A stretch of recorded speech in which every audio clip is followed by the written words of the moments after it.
नमस्कार विद्यार्थियों, मैं डॉक्टर जया कैथवास, शासकीय कुसुम स्नातकोत्तर महाविद्यालय सिवनी मालवा नर्मदापुरम। हमारे आज के वीडियो का विषय है सांख्यिकी। ये बीकॉम द्वितीय वर्ष का माइनर विषय है। इसमें हमने प्रथम यूनिट को तैयार किया है, जिसमें शामिल है सांख्यिकी का अर्थ एवं परिभाषा, सांख्यिकी की प्रकृति एवं क्षेत्र, सांख्यिकी के कार्य, सांख्यिकी के महत्व एवं सीमाएं और समंक संकलन की विधियां।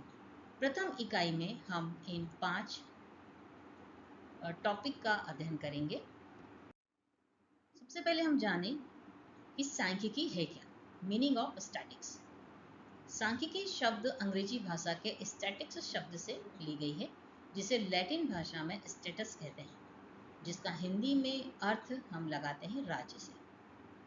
मुख्य रूप से सांख्यिकी का प्रयोग हम 3 अर्थों में करते हैं: समंक, सांख्यिकी विज्ञान और सांख्यिकी माप। वर्तमान समय में सांख्यिकी के अर्थ को 2 भागों में यूज किया जाता है, जिसमें पहला आता है समंक बहुवचन के रूप में और दूसरा है सांख्यिकी विज्ञान एकवचन के रूप में। अगर हम सांख्यिकी की परिभाषा की बात करें तो अलग अलग विद्वानों ने अलग अलग परिभाषा दी है। यहाँ पर हम बोडिंगटन के द्वारा दी गई परिभाषा को पढ़ेंगे। बोडिंगटन के अनुसार सांख्यिकी अनुमानों एवं संभावनाओं का विज्ञान है। बोडिंगटन कहना चाह रहे हैं कि जो सांख्यिकी है वो वास्तविक रूप में एक प्रकार की फोरकास्टिंग है कि आने वाले समय में क्या होना है, या जो डेटा हमने या जो जानकारी हमने इकट्ठी की है, अगर हम उसका किसी प्रकार से कोई विश्लेषण करें तो उसका क्या अनुमान निकलेगा या उसका क्या रिजल्ट आएगा, ये सांख्यिकी है। अब हम बात करेंगे सांख्यिकी की प्रकृति। सांख्यिकी की प्रकृति में मूल रूप से हम शामिल करते हैं कि सांख्यिकी कला और विज्ञान दोनों है। कला से तात्पर्य है कि सांख्यिकी वास्तविक जीवन में समस्याओं की बेहतर समझ और समाधान प्रदान करती है, क्योंकि यह मात्रात्मक जानकारी प्रदान करती है। अगर हम सांख्यिकी को विज्ञान माने तो ये एक ऐसी वैज्ञानिक विधि है जो आंकड़ों का विश्लेषण और व्याख्या करने के लिए उपयोग की जाती है। सांख्यिकी के स्कोप के बारे में बात करें या सांख्यिकी के क्षेत्र के बारे में बात करें तो हम इसके क्षेत्र को 2 भागों में बांट सकते हैं: वर्णनात्मक सांख्यिकी और अनुमानात्मक सांख्यिकी। वर्णनात्मक सांख्यिकी का मतलब है जो नमूना और जनसंख्या डेटा के आधार पर किसी भी प्रकार का विश्लेषण करते हैं, जिसमें वर्ण हो, उसका वर्णन किया जा सके, उसे हम वर्णनात्मक सांख्यिकी कहते हैं। और अनुमान के आधार पर मतलब किसी गुणों का उपयोग करके या किसी प्रकार की कोई हाइपोथेसिस लेके, परिकल्पना का परीक्षण करके अगर हम कोई रिजल्ट निकालते हैं तो हम उसको अनुमान के आधार पर सांख्यिकी कहते हैं। सांख्यिकी के कार्य, फंक्शंस ऑफ स्टैटिक्स। मुख्य रूप से सांख्यिकी का कार्य होता है आंकड़ों का संग्रहण, कलेक्शन ऑफ डेटा, आंकड़ों का विश्लेषण करना, एनालिसिस ऑफ डेटा, और निर्णय लेने में मदद करना, भविष्यवाणी करना, समस्याओं का समाधान करना, ये सब सांख्यिकी के कार्य हैं। अब हम बात करें महत्व और सीमाओं के बारे में, तो हर विषय का अपना अपना इम्पोर्टेंस है। यहाँ पर स्टैटिक्स के इम्पोर्टेंस में हम पढ़ेंगे कि सांख्यिकी जो है निर्णय लेने में मदद करती है और समस्याओं का समाधान ढूंढने में सहायक है, भविष्यवाणी करने में सहायक है, अनुसंधान करने में सहायक है।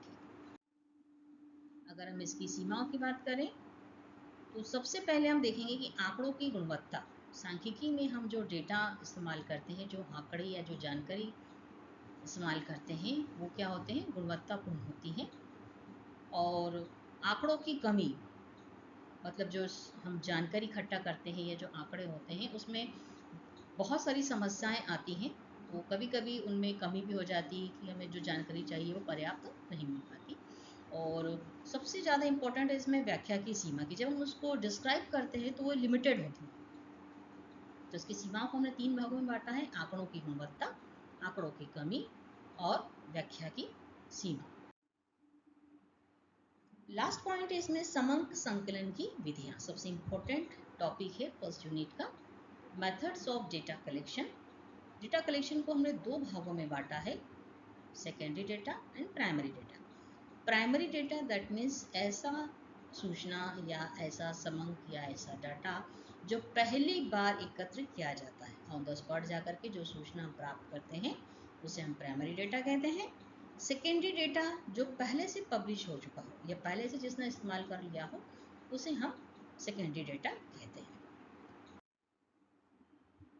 प्राइमरी डेटा की कुछ विधियां हैं, जैसे सर्वे मेथड, सर्वेक्षण विधि, प्रयोगशाला विधि और फील्ड स्टडी मेथड, मैदानी अध्ययन विधि। सेकेंडरी डेटा में प्रेक्षण विधि, साक्षात्कार विधि और प्रश्नावली विधि। इस प्रकार से प्राइमरी और सेकेंडरी डेटा को हमने अलग अलग भागों में डिवाइड कर लिया है, जिससे हमें समझने में आसानी हो। नेक्स्ट पॉइंट है इसमें श्रेणी के प्रकार, टाइप्स ऑफ सीरीज। जब आप सेकेंड यूनिट पढ़ेंगे तो अब आपको ये तीनों श्रेणी बहुत ही महत्वपूर्ण योगदान प्रदान करेंगी, आपको इनका अध्ययन करना आवश्यक है।